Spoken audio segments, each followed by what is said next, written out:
Pues como les decíamos en esta mañana, en este 28 de febrero, es el Día de las Enfermedades Raras y queremos dar voz a quienes viven con esas condiciones poco frecuentes. Nos acompaña Isabela Sandino, que es responsable del área de asesoramiento jurídico y calidad de la Federación Gallega de Enfermedades Raras y Crónicas, una federación que lucha también cada día para acompañar, informar y visibilizar a pacientes y a familias. ¿Qué tal? Bienvenida, Isabela. Hola, ¿qué tal? Gracias. Buenos días, bienvenida. Y nos acompaña, como no Atudo Montejo, que es la madre de Aitana, una niña de 4 años que padece una enfermedad rara.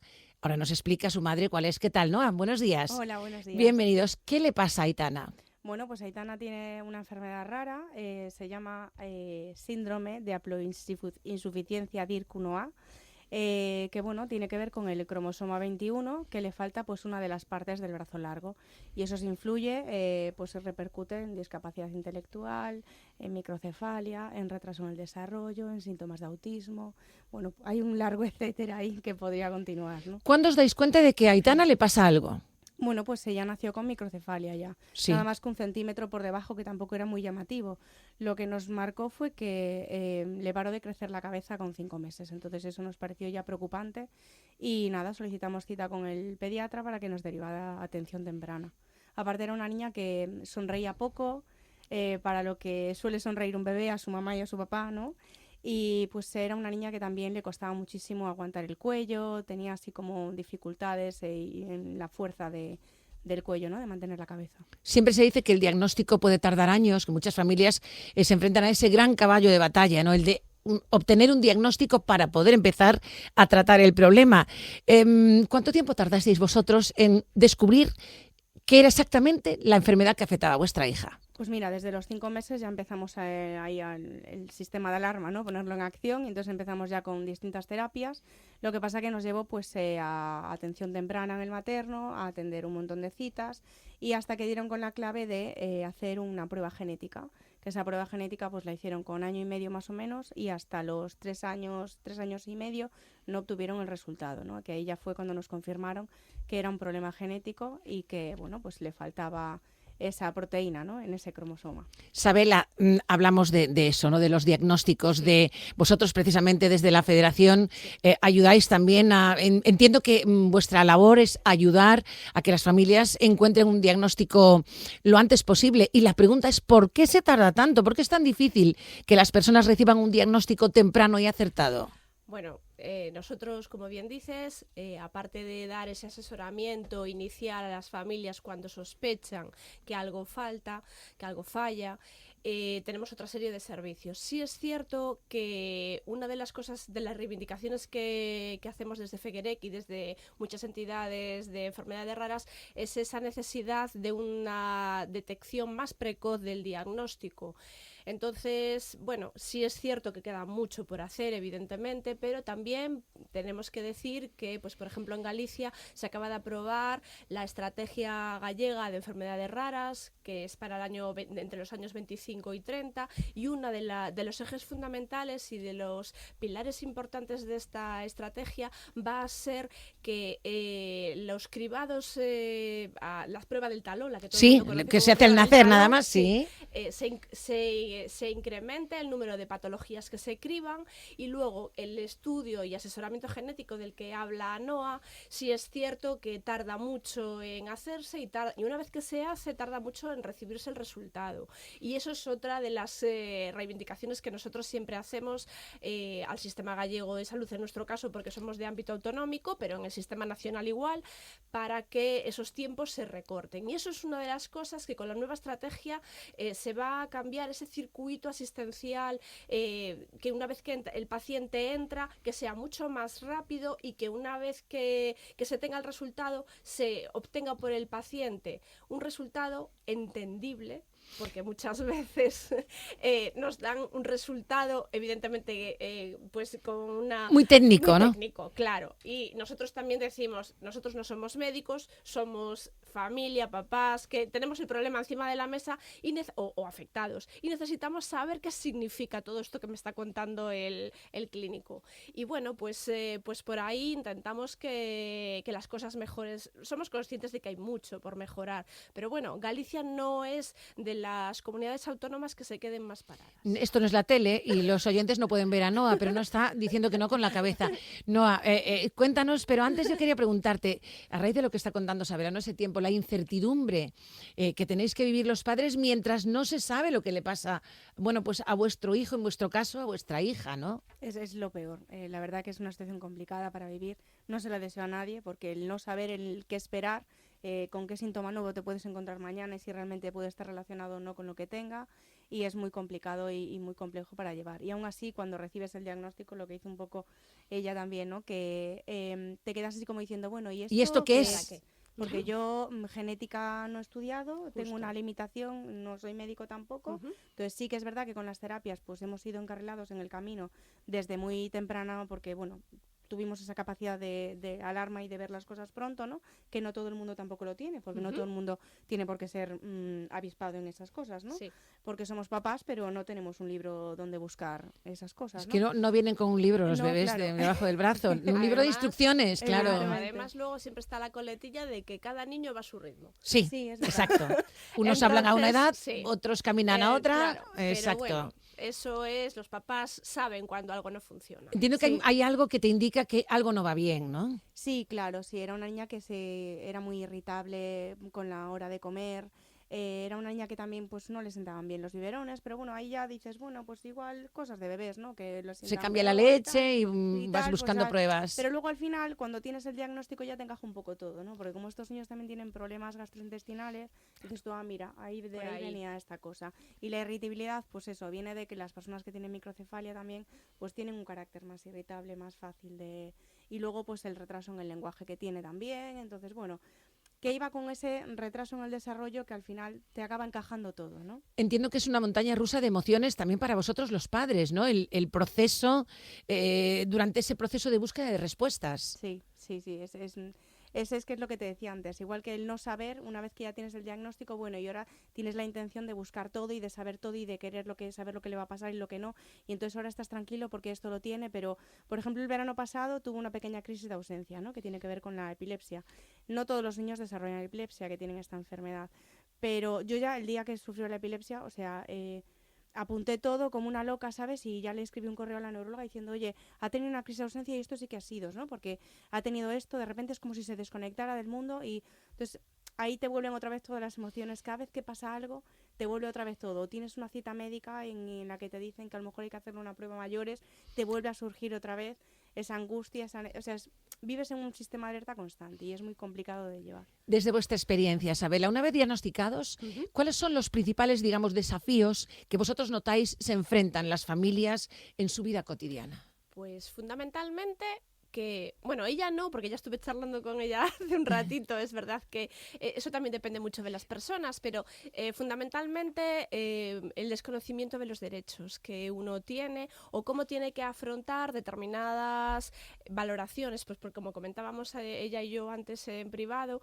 pues el tema de ir a solicitar la discapacidad o la dependencia, el tema de los informes médicos que uno va a necesitar y que tiene lo que debe de aparecer en esos informes médicos, porque aunque no lo creamos, las enfermedades raras son muchas, muy variadas. Me comentabas que hay más de 6.000, ¿no? Más de 6.500, claro, y de las cuales además solo un 6% tiene tratamiento. El resto lo que se trata es simplemente la sintomatología, pero no se está tratando la enfermedad, con lo cual, pues lo que comentaba, el desconocimiento de los derechos que uno tiene o cómo tiene que afrontar determinadas pruebas para mejorar, para su día a día y para mejorar la calidad de vida tanto del afectado como de la familia, porque, bueno, ella lo puede corroborar, evidentemente, tener una persona afectada no solamente influye al afectado, influye por supuestísimo a toda la familia y el entorno. Y muchas veces, y en entornos pediátricos en niños,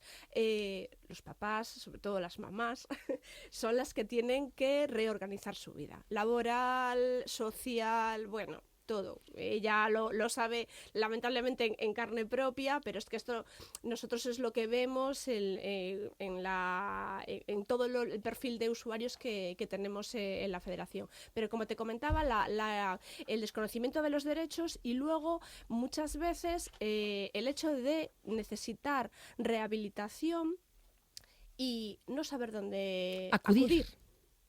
Nosotros, bueno, como te comentaba antes, somos una entidad también asistencial, fundamentalmente asistencial. Nosotros hemos nacido de una manera un poco atípica. Sí es cierto que somos una federación. Las federaciones por denominación aglutinan simplemente asociaciones, pero en el contexto de enfermedades raras nos encontramos con que hay muchísimas personas que tienen enfermedades raras, como puede ser el caso de ella, pero que su enfermedad es tan rara que no tiene asociación de referencia detrás. Entonces nosotros fundamentalmente damos servicio también a dais las amparo, personas. sois un paraguas que un acoge a paraguas, todas. ahí Claro. está. Y entonces nosotros nacimos con la idea de dar servicio a las personas.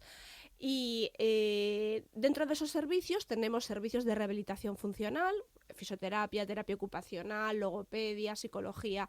Esa defensa de derechos, esa que te comentaba antes, a través del área de trabajo social, de asesoramiento jurídico, del servicio de acogida, que es nuestra puerta de entrada, que es la realiza la directora, y es ese momento en el que el paciente, los papás, la familia llega, cuenta un poco su historia, y desde ahí se detectan las necesidades de, pues, a lo mejor te voy a derivar aquí, te voy a derivar allá, a ver qué opinión te dan desde rehabilitación funcional, desde trabajo social, a ver si tienes algún derecho que desconozcas y te puedas acoger. Entonces, somos fundamentalmente, como te comento, asistenciales, y muchos de esos servicios el paciente no sabe dónde conseguirlos una vez que tiene el diagnóstico, que ya es mucho. Claro, que ya es mucho.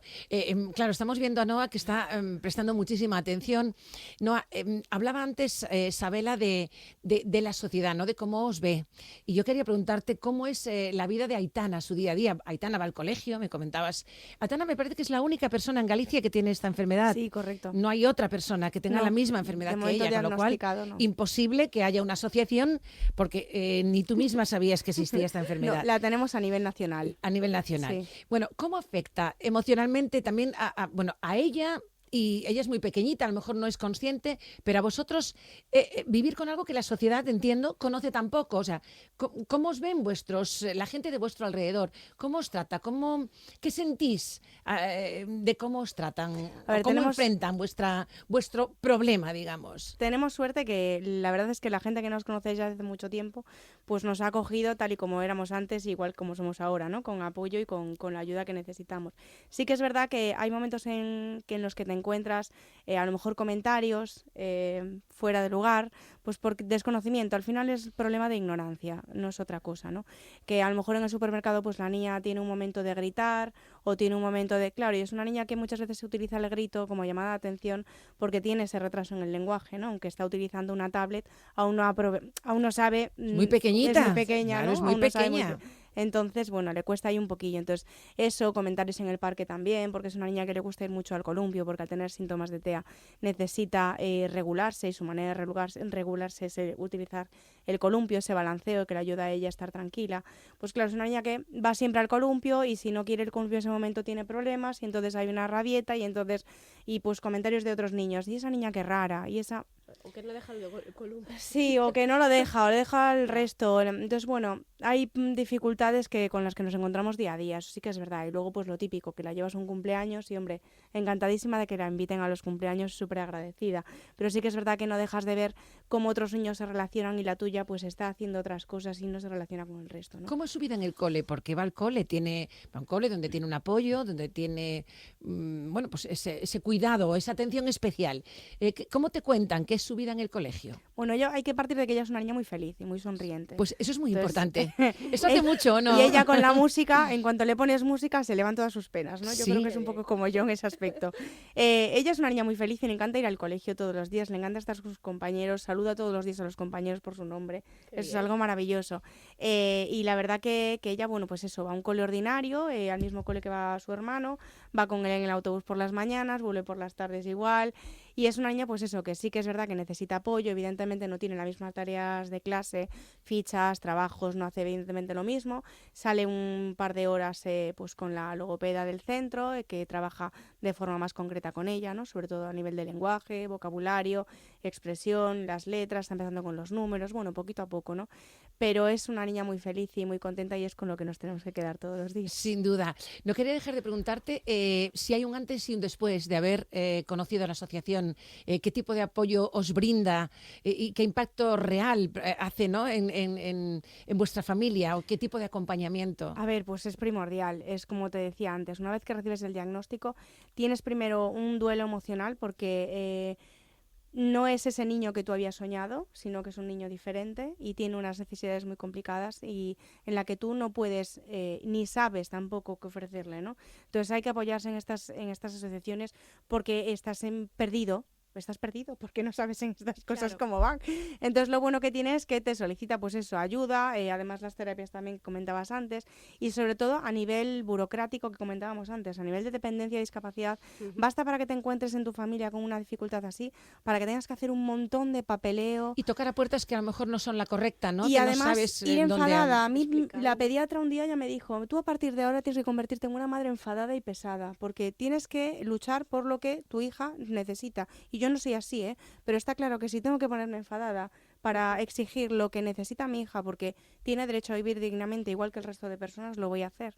Entonces, bueno, ese apoyo a nivel burocrático de papeleo es muy necesario. Me cuesta verte enfadada porque ustedes no la ven, pero es que tiene un carácter de lo más dulce y no hay más que verle la cara, la verdad es que sí. Sabela, vamos terminando. Mensaje para las familias, para los ciudadanos, para nosotros en general. ¿Qué podemos hacer desde la ciudadanía en general, pero también desde las instituciones? Aprovechamos este micro abierto para apoyar precisamente de manera concreta, de manera eficiente a estas familias, a familias como la de Noa. Bueno, de entrada yo creo que lo más importante es un poco lo que dijo ella, que es ser personas, eso de entrada, porque yo siempre digo, bueno, y nosotros lo decimos mucho en el trabajo, que siempre damos gracias de que estamos del otro lado de la mesa, que del lado de la mesa que están los pacientes es mucho más difícil. Nosotros, al ser trabajadores, podemos permitirnos el lujo de verlo con cierta distancia. La ciudadanía, con el apoyo y pues un poco el que, en el caso de Feguerec, por ejemplo, nosotros seguimos saliendo con las huchas el Día Mundial de las Enfermedades Raras a pedir la colaboración de toda la ciudadanía, pero también hacemos muchas acciones formativas para que la ciudadanía sepa cuáles son los derechos, porque no podemos olvidarnos de que una enfermedad rara nos puede tocar a cualquiera y en cualquier momento de la vida. Es verdad que hay un componente muy importante genético y que la mayoría de las enfermedades debutan en edades pediátricas, pero no es impedimento que nos pueda tocar a ti, a mí o a quien sea. Y solamente cuando te toca es cuando de repente ves todas estas necesidades. Entonces, la ciudadanía yo creo que en general es bastante comprensiva. La administración, pues hay de todo. Hay personas técnicos, incluso de la administración, de la alta administración, muy competentes, muy comprometidos y que intentan hacer todo lo que pueden y trabajan más horas que el reloj para ayudar. Pero es que luego también nos vamos a encontrar con otros que son simplemente burócratas. Pero eso pasa como en todas las profesiones, yo creo. Sí. Entonces, esperanza. Es esperanza para que las cosas mejoren y bueno, realmente sí es cierto que los papás y las personas afectadas pues no dejan de ver su problemática porque están en su casa todos los días, pero aunque no lo crean, las cosas evolucionan y la situación de las enfermedades raras de hoy no es la misma de hace 10, 15 años. Y eso pues es de valorar también. Desde luego. Bueno, pues en este día pues queremos recordar que las enfermedades raras son poco conocidas, afectan a millones de personas, a más de 6.500 solamente en Galicia, y no solo a personas, como decías, no solamente a las personas afectadas, sino a toda la familia. Y cada acción de visibilidad, cada palabra de apoyo, cada gesto de inclusión, yo creo que cuenta. Para quienes quieran informarse cómo colaborar, pueden visitar vuestra página web. Claro que sí, la Federación Gallega de Enfermedades Raras, Feguerec, Tenemos ahí un apartado por si alguien quiere colaborar, pero bueno, de cualquiera de las maneras, insisto que se puede colaborar de muchas maneras, no solamente económicamente, pues siendo voluntario en todas las acciones que hacemos. Si me permites un minuto, es que me vino a la mente ahora cuando hablaba ella de que decía que súper agradecida de cuando invitaban a su hija a los cumpleaños. Nosotros, sin ir más lejos, hace muchos años que hemos implantado lo que le llamamos el cumpleaños de Fegerec, porque esta misma situación que tú vives la vivió una mamá con su hija y le daba mucha pena de que a su hija nunca la invitaran. Entonces nosotros una vez al año hacemos el cumpleaños de Fegerec, y todos los niños menores, no sé si son de 15, 16 años, que quieran hacer el cumpleaños de Fegerec, le hacemos una fiesta, ellos invitan a, pues no sé si son 8 amiguitos cada uno, y cada uno tiene su tarta, hacemos como una especie de cumpleaños conjunto, precisamente porque tu situación, aunque es una pena, pero es más habitual de la que tú te crees. Pues qué bonito, qué bonito. Sabela, Noa, muchísimas gracias. Un beso para Aitana. Gracias, gracias. Gracias.